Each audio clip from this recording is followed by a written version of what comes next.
There's a moment that arrives in almost every life. The plan is in ruins. The routine you were so proud of, you haven't touched in weeks. The energy is gone. And somewhere along the way, the guilt moved in.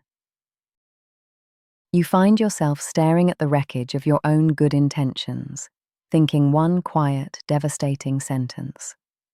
I was doing so well. What happened to me? Here's what I want you to know before we go any further. That feeling isn't a discipline problem. Almost every system you've ever tried was built to help you start, to build the habit, to launch the plan.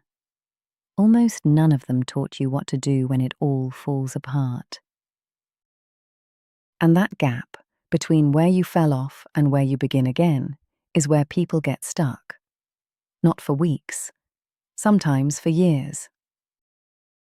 Until you have a reliable way to return, every collapse becomes a verdict on who you are. Today, I'm going to give you the whole thing. The complete practice I use every single time my life comes apart. 6 steps. I call it the restart method. And by the end of this video, you'll be able to walk yourself through all 6 on your own anytime you need them. Welcome back. And if you're new here, welcome to Emberhollow. I'm Heidi. A few years ago, everything in my life came apart at the same time. I was working full-time, trying to build something of my own on the side, and telling everyone, including myself, that I was fine. I wasn't fine. I'd been running on empty for so long I'd forgotten what full even felt like. I constantly felt sad for no reason I could name, and I couldn't remember the last time I'd actually enjoyed anything. Then it all just stopped. The plans, the routines, the version of me who had it together. Gone. It was constant migraines, complete lack of physical energy, and total burnout. You don't need to crash this hard, and I hope you never do. What pulled me back wasn't a harder plan or a stricter routine. It was a practice, a way of returning. I started writing my way through it, and somewhere in that writing I built a realm I called Emberhollow, a place where dragons teach quiet courage, and moonstone owls teach you to see yourself clearly. The practice in this video is the one those dragons revealed. It's the thing that quietly brought me back. And it's only 6 steps. Let me walk you through all of them. But first, I need to show you why you got stuck in the first place. Because it's almost certainly not your fault. Here's the uncomfortable truth about nearly every self-improvement system ever made. They were designed for good days. Every productivity framework, every habit tracker, every morning routine quietly assumes the same thing: that you'll wake up motivated, that your energy will be stable, that life will cooperate with your plans. They were built for the ideal version of your day, not the real one. And real life doesn't work that way. Real life brings stress that lands without warning. Illness, sleepless nights, family responsibilities that rearrange every priority you set. When that happens, and it always happens, the routine collapses. The habit disappears. And most people, looking at the wreckage, come to one quiet, devastating conclusion: I must be the problem. I want to say this as clearly as I can. It isn't failure, it's being human. I know what some of you are thinking. So what's the answer? Just lower the bar? No, that's not it at all. Stay with me. The problem isn't your standards. The problem is that no one ever gave you a system for the day after everything fell apart. There's no instruction manual for the Monday morning when you've missed 2 weeks and don't know where to start. And there's one belief that makes all of this so much worse: the myth of perfect discipline. Our culture worships the streak. Day 1, day 30, day 100. The message underneath it is always the same. The longer the streak, the more worthy you are. I call this the streak trap. Because the moment the streak breaks, something dangerous happens in the mind. It shifts from, I missed a day, to, I'm someone who fails. And from that place, people do something that seems irrational but is completely predictable. They abandon the whole thing. But real discipline was never about perfection. A dragon doesn't measure its worth by the number of days it went without stumbling. It measures its worth by whether it kept its oath when the stumble came. You don't need more discipline. You need a different definition of it. And that definition is this. Discipline is the practice of returning, quietly, honestly, without drama. The 6 steps I'm about to give you are how you do that. You can run all 6 in one sitting when you need to, or one at a time, over several days. There's no limit to how many times you can use them. Let's begin. Step 1. Tell the truth. When things fall apart, the mind goes to work fast. And the story it writes is rarely kind. I'm so lazy. I always ruin my plans. I'm not disciplined enough. I never have been. Something must be wrong with me. Here's the thing. None of those are facts. They're verdicts. They're the mind's attempt to make sense of disruption by finding someone to blame. And the nearest target is always you. In the realm, the Moonstone Owls call this story weaving over the facts. And it's one of the biggest barriers to ever beginning again, because you cannot navigate from a false map. So step 1 is disarmingly simple.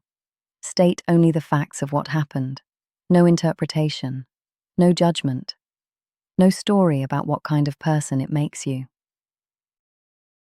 Let me show you the difference. The story version sounds like this. I've completely failed at my health goals because I have no willpower and I never follow through on anything. The fact version sounds like this. I stopped exercising 3 weeks ago.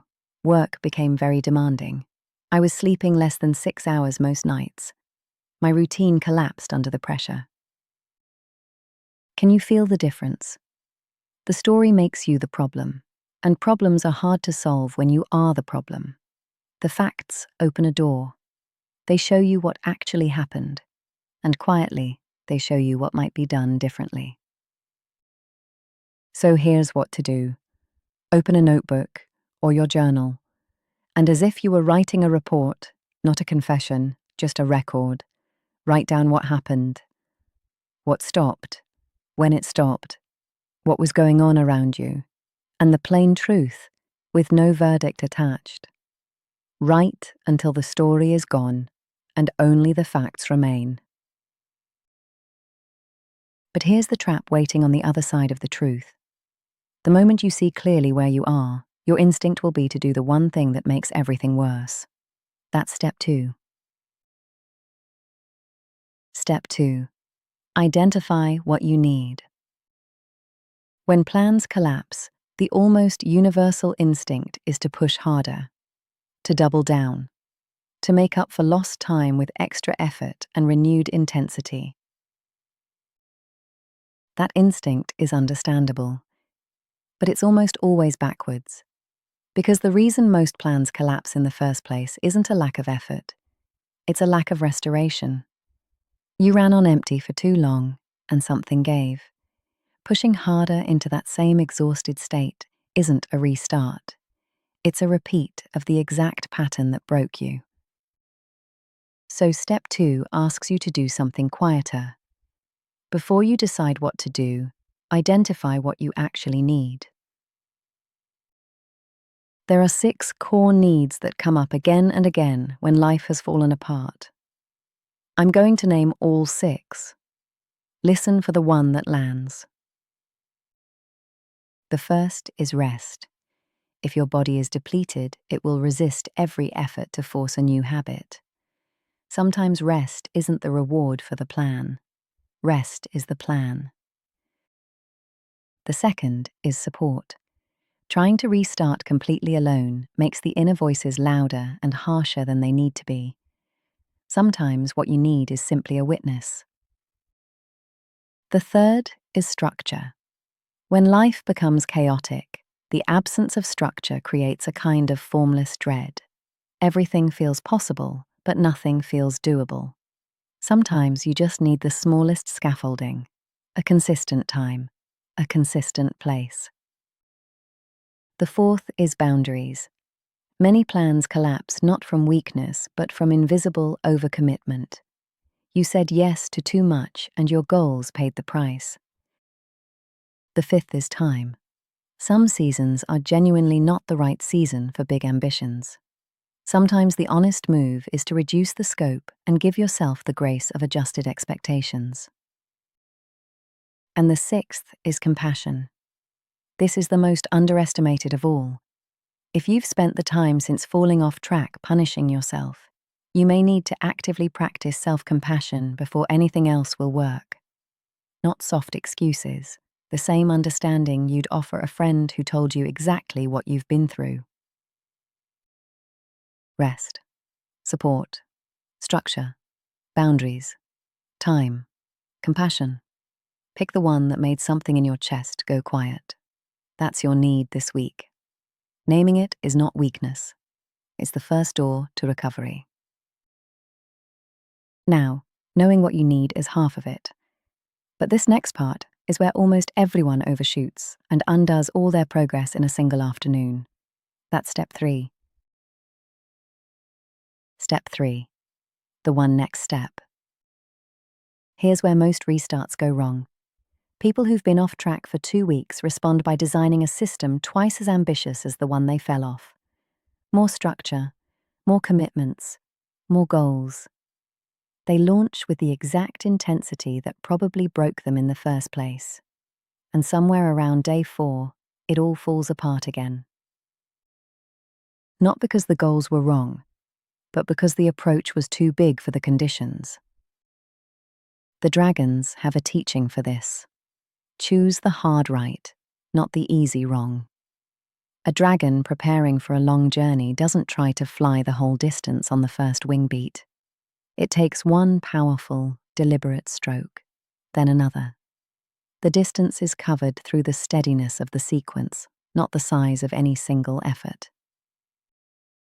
So step 3 is this. Choose the one next right step, not the 10 next steps, not the ideal restart plan, just one. And a good first step has 3 qualities. Number 1, it's small enough to do on your hardest day. This is the real test. Could you do this on the day you slept badly, felt anxious, and had 3 competing demands on your time? If yes, it's small enough. If not, make it smaller. A 10-minute walk clears this bar. A full gym session might not. Number 2, it's connected to something that matters. Small doesn't mean trivial. The best first step is small in size but meaningful in direction. It points towards something you actually care about. And number 3, it can be done today. Not next week, not when conditions improve, not when motivation returns. Action, even tiny action, comes before feeling ready. Because here's what the records show, again and again. People who begin again with one small, consistent step almost always sustain their return. People who begin with an ambitious full restart almost always fall apart again within 2 weeks. Each small step you complete adds one piece of evidence to a quiet, growing belief. I'm someone who follows through. But one step isn't a plan. And without something to hold it, even the best first step fades by Thursday. That's step 4. Step 4. The minimum plan. When life feels unstable, large plans create pressure. And pressure creates paralysis. And paralysis is the enemy of return. In the realm, the fairies of Brightwood Forest have a phrase for the alternative. They call it the gentle lever, the small, precisely placed action that moves something large. They're not interested in how grand your plan looks on paper. They're interested in whether it'll still be standing by Thursday. So a minimum plan is not a full schedule. It's not a detailed system. It's 3 small, honest commitments for the week ahead. Not 10, not 5, 3. And each one should pass 3 tests. The first, could I keep this on my worst day this week? If not, simplify it until you can. The second, does it point towards something I genuinely care about? Even small commitments should carry direction. And the third, am I choosing these 3 because they matter or because they're easy? Easy is fine. Meaningless is not. Let me make this concrete. If you're in a high-stress season, a minimum plan might be sleep at a consistent time each night, 15 minutes outdoors each day, and 1 honest sentence in a journal each morning. If you're in a low-energy season, it might be name your 3 priorities before opening any emails. Take 1 real 10-minute break in the middle of the day and complete 1 task you've been postponing. Small commitments rebuild momentum. Momentum rebuilds confidence. Confidence creates the foundation for everything larger that comes next. But here's what almost no plan accounts for. You can keep all 3 commitments and still feel like you're going backwards because something is quietly draining you faster than you can refill. That's step 5. Step 5. Protect your energy. Often the real reason plans fail isn't a lack of effort. It's energy leaks. The invisible forces that drain your attention and strength before you can point them at what matters. Each one seems small on its own. But together, they create a slow depletion that makes even simple progress feel exhausting. The fairies who tend to boundaries have a teaching the moonstone owls have recorded many times. You cannot fill a vessel that is full of holes. The most disciplined habit system in the world cannot overcome a life that's leaking energy faster than it can be replaced. Energy leaks take many forms. Unnecessary commitments you said yes to without checking your capacity. Constant notifications fragmenting your attention. An unresolved tension or a conversation you've been avoiding. A cluttered desk or inbox. A relationship that consistently leaves you emptier than before. Here's the part that makes this doable. You do not need to fix everything at once. You only need to remove 1 drain. Identify the single leak costing you the most this week and address it in whatever way is honest. The merfolk of the realm describe what happens next as the clean current. The feeling of energy moving freely again after a blockage clears. It isn't dramatic, but it's real, and it creates the conditions for everything else in this method to work better. The dragons say it more simply. Protect your fire. Your energy is the source of everything you want to build. Protecting it isn't selfishness. It's stewardship. But protecting your fire alone isn't enough. There's one final step, and it's the one almost everyone skips, even though it's the one that makes all the others hold. That's step 6. Step 6. Ask for support. Most people try to restart alone. They carry the shame of having fallen off quietly, resolving to fix everything in private before anyone notices. And then, when it gets hard, and it always gets hard, there's no one to turn to. No witness. No voice offering perspective when the inner narrative starts to spiral. Asking for help is not weakness. It's one of the most structurally intelligent things you can do when you're returning from a difficult season. In the realm, when a dragon makes a vow, it's always witnessed, spoken aloud before others, not for ceremony, but because a witnessed commitment carries a weight that a private one does not. When someone else knows what you've promised, the promise becomes real in a different way. And you don't need anything elaborate. You need one honest conversation with one person you trust. I'm restarting. Here's what I'm trying to do. Will you check in with me in a week? That's enough. That's always enough. So that's the 6. Now let me show you how to actually run them. The 6 steps work best as a ritual, a consistent sequence you return to every time life drifts off course. A ritual is different from a checklist. A checklist is mechanical. A ritual carries meaning. It signals to your mind and body that something important is happening, that you're choosing, again, to come back to what matters. Here's the whole sequence. 1. Tell the truth. Write only the facts of what happened. 2.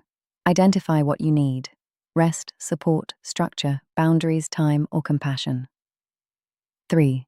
Choose one next step, the smallest meaningful action, small enough for your hardest day. 4. Set a minimum plan, 3 honest commitments for the week. 5. Remove one drain, address the single energy leak costing you most. And 6. Ask for support. Tell one person, let yourself be witnessed. Now, I know what some of you are thinking. This is a lot. So here's the smallest possible version. Tonight, do step 1 only. 5 minutes. A notebook or your journal. Just the facts of what happened. That's enough to begin.